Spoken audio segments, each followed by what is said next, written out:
Hello, everyone, and welcome to SuttonsDaze and to this Wednesday's canning chat. I'm so glad that you're here with me. I so appreciate the emails and the comments telling me the successes that you all have experienced because you've learned things and that you're preserving food, sticking stuff in jars. I love hearing those stories, so keep them coming. Very much appreciate them. I love talking canning. You know me, I love to talk about canning almost as much as I love actually canning. So we're going to jump right into this. It's not as long as last week, okay? But we've got about 3 pages worth of questions here, so let's get started. We have Ms. B Happy Hap. Be happy. And she says, "Hi, Lisa.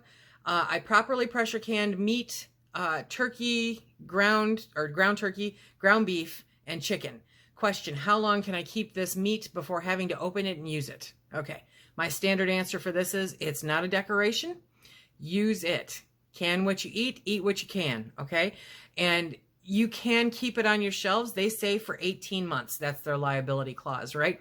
But at about 18 months, that's when the nutritional value starts degrading a little bit. I mean, a little bit, okay?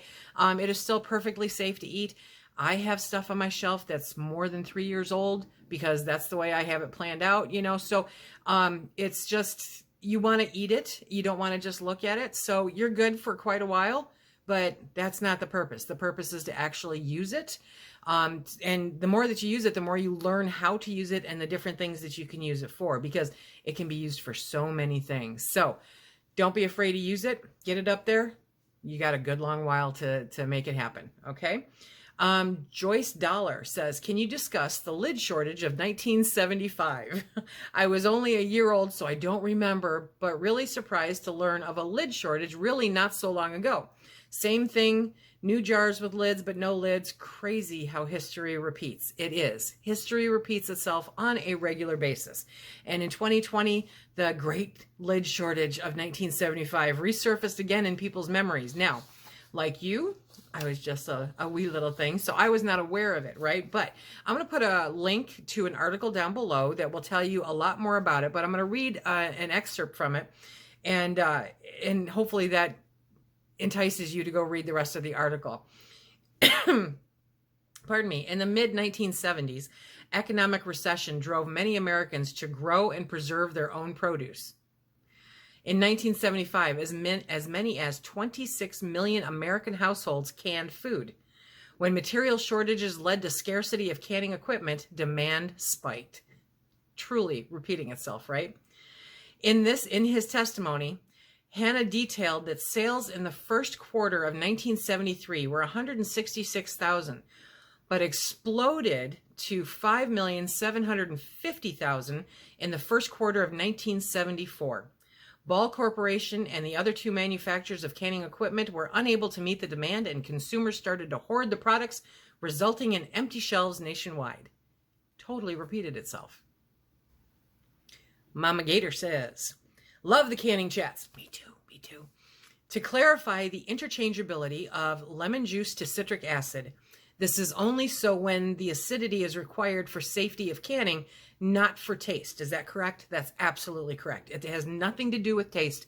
It is strictly for the acidity needed for safe canning. Great question. Kate R. says, "I've seen some YouTube videos where they use Tatler rings with metal lids that had been previously used but very carefully removed, so as to avoid dents or bends, and they worked. I tried this and it sealed perfectly. I'd like to know your thoughts on this." I have no thoughts on this. Okay. Just like you reusing lids. To me, you're risking dollars for cents. Okay. Because if it doesn't seal properly, or if it comes unsealed a couple months later, you have wasted food, and that's dollars, especially nowadays. Okay. You wouldn't use a screwdriver to change your tire, you know? So use the proper equipment to ensure that what you're doing is not for naught. If you're going to take risks for the sake of science, then fine, do one. That's great. Would I do a whole load like that? I wouldn't do anything like that, honestly, because like I said, you're risking dollars for cents. So not something that I would undertake. That's my thought. Let's see. What did Mary say? Mary said, "Hi, Lisa. I love these canning chats. I have learned so much. I recently started using Harvest Guard lids and still getting used to them. I include 1 or 2 jars in each canner load until I'm more confident. I couldn't find my opener the other day, so I tried it with just my hand. Grabbed the edge of the lid. With a little persistence, it opened. Is it supposed to be that easy? Now I'm wondering if they're sealed well.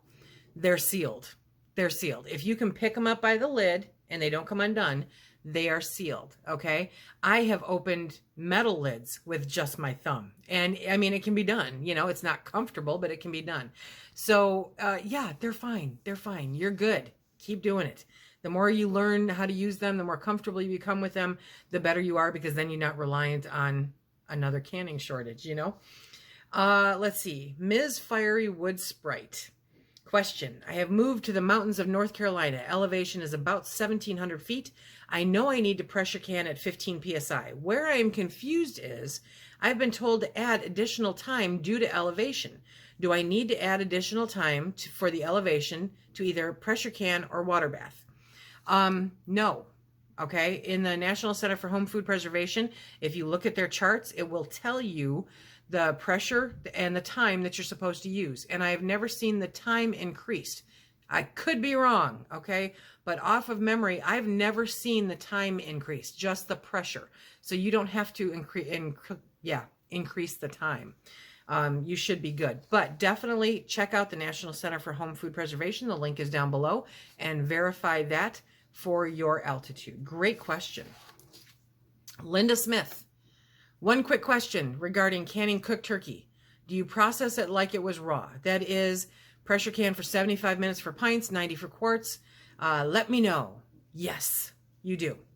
Whether it is hot packed or raw packed. So ugly turkey or ugly chicken is raw packed, and hot pack is when you cook it, okay? And then you add the liquid to it and you can it. Either way you do it, it is for 75 or 90 minutes. That's the proper way to do it. Very good question. Elizabeth Reich says, I love listening to question chat. My last canning, I did sausage links cut into small pieces. I got worried at the last minute and added water, so not so much air. During canning, a lot of water siphoned out, but it's sealed. I think it's good, right? I started not to add water at all, but changed my mind. Okay, so Elizabeth, okay, so you have a lot going on here. Did you debubble? Was it necessary to debubble? Thinking that you probably needed to debubble. And if you didn't, and if you're, then that's possibly why the siphoning happened. If your temperature fluctuated, that's possibly why the siphoning happened. Siphoning happens for a lot of different reasons, okay? So the siphoning, may be a whole nother thing that honestly, unless I'm there with you, I can't truly answer. If they sealed, they're good. When you're doing something like sausage links, which I don't recommend because I think they taste terrible, okay? If you're going to do sausage links, add water. If you're going to have all that extra space in there, add water. It's necessary for it conducts the heat through the entire jar and its contents in order to make sure that it reaches the temperature that is needed to kill any organisms, okay? So definitely always add it. I think that if they sealed, they're good if you pressure can them for the right amount of time. So go ahead with that. But if you're going to do that again in the future, which I don't necessarily recommend with links, then definitely you want to make sure that there's water in there. I hope that answered your question. We have Michelle McKeith. I wash all new rings and lids, including Tatler lids and gaskets, thoroughly, and then store them in airtight containers by type until needed. Is this okay? Absolutely, it's okay. Per the question that was asked last week, it's not necessary for the Tatler to be airtight. Unless you live in a really humid area, even your regular metal lids don't need to be airtight. They just need to make sure that they're really dry after you wash them. But yes, it's perfectly okay. There's not a problem with that at all. Kay Anderson, the turkey question got me thinking about weather. Although I don't live in a flood area, if all of your jars were submerged, how long would they last? Indefinitely because they're sealed? Would the headspace cause the smaller jars to float? Just curious. And I have a cat who's photobombing us. I have never experienced this, and I don't know of any place that would say, oh yeah, it's fine, go float them. if they're sealed, they're good. How long would they last? I can't even begin to tell you. It really would depend on so many different factors. So, but I'm thinking that if you found a flood in your basement and your jars were floating and you could grab them and they hadn't broken, they hadn't opened, they're good. Move them, get them out of there, dry them off, so that no rusting occurs, and you should be fine. So if they're sealed, they're good. Yeah. Kristen Enser. Question. I'm in the UK. Recently purchased a Presto 23-quart Presto canner from the US. Congratulations. I know that was an expense. As pressure canning is not a big thing here, I also purchased a weighted jiggler, as I don't know whether I'd be able to get the gauge serviced or checked for accuracy. Would it be better to use the weighted jiggler so as not to rely totally on the gauge? Okay, I'm going to put a link for the comparison to the regulator versus the jiggler down below. And the whole thing with the jiggler, in my mind, the huge selling point for this, other than it makes it much easier to regulate, the pressure, is that you no longer have to rely on the gauge at all. It negates any reading on the gauge. The minute you put that jiggler on there, the weighted regulator, okay, the minute you put that on there, it negates any reading that the gauge has. So you don't have to worry about checking your gauge. It's just something that's sitting on top of your pressure canner. Make sure it's tightened down properly, But other than that, you have the jiggler and life is perfect. You don't have to pay attention to the gauge. Great question, and another great reason to order the jiggler. Again, I'll have a link for the jiggler down below too. Okay, Pauline Turk. Do you frequently check your lids in your pantry for lids that release? I had this happen with a jar of beans recently. I'm not in there all the time, okay? But I am in there all the time. Does that make sense? Okay. That is my grocery store. My pantry is my grocery store. So I am in there. So I haven't had very many jars open, but normally if you have a jar open, you'll be able to smell it. I had a salsa jar open one time. And I walked in there and I went, I know nobody's eating tacos in this pantry. So what opened? So at that point, I start digging. I had a pickle jar open one time. And I'm like, okay, same deal. I know nobody's in here eating. So I went digging and I found that one of the pickle jars was open. 3 times a year, no less, I am in that pantry and I am moving every single jar. I'm dusting because it needs to be done. I'm moving stuff around and I'm checking. I'm not necessarily picking up every jar and testing the lid, but I'm moving things around so that if anything is not correct, I'll be aware of it. So it's not a constant thing, but it's a regular thing. It's part of the practice of having the pantry, is keeping track of what's in there and whether or not it's good. And you just learn to recognize it. Like I said, I go by smell a lot. But also, sometimes some things you don't get an odor from. If you have a can of beans that opens up, there's a good chance that unless it gets really rancid, you're not going to catch that smell.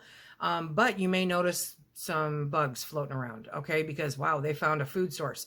So there's all these different things to look for when you're going in and out of your pantry. And if it's anything like mine, it is where all your food is. So you're going to be in and out of there on a fairly consistent basis. Check to see what's going on. I would say no less than 3 times a year. And if you want to do it quarterly, that's even better. Okay, so give it a look, check and see. Okay, so Kelly Carter says, I've canned maybe 5 times now. I have a flat top electric stove. The manual says okay to can on the stove. Okay, so that's awesome. I have a hard time keeping the pressure at 11 when canning meats. I have to sit in the kitchen and watch the stove and continually adjust the knob on the stove. Is this normal? With some electric stoves, it really is. There's a time now, you've only canned for 5 times now, okay? So as you move forward, you will discover a sweet spot. The more that you're in there, and definitely be in there and pay attention to it, the more that you're in there paying attention to it, you will discover eventually where that sweet spot is. Now, electric stoves have personalities of their own, and so just about the time you get that figured out, it may go, neener, I'm not going to do this anymore. I'm going to change it, It's part of the joy of electric stoves. Been there, done that. Yeah, it's a constant, but definitely something to pay attention to. It will get easier. It will get easier as you keep doing it, so don't give up. Knack Morris asks, could you discuss the difference between instant type and cook type clear gel for canning? Yes, and it's really super simple, okay? Unlike regular clear gel or cornstarch that are activated by heat and liquid, instant clear gel sets up as soon as it comes in contact with liquid. So that's it. With the instant, all you need is liquid to set it up, and with the other stuff, you have to have the heat and the liquid. So those are the big differences. Okay, this was our canning chat for this week. I hope that you guys enjoyed it. Remember, if you have questions, throw them in the comments section below. I love to answer the questions. Let's get a whole bunch for next week. And if you have a question that needs immediate reply, if you really need to know something, send it to my email. That is down below also. Be sure to check out all the links that I referenced. And if you have any questions, feel free to let me know. Until next time, remember, be safe.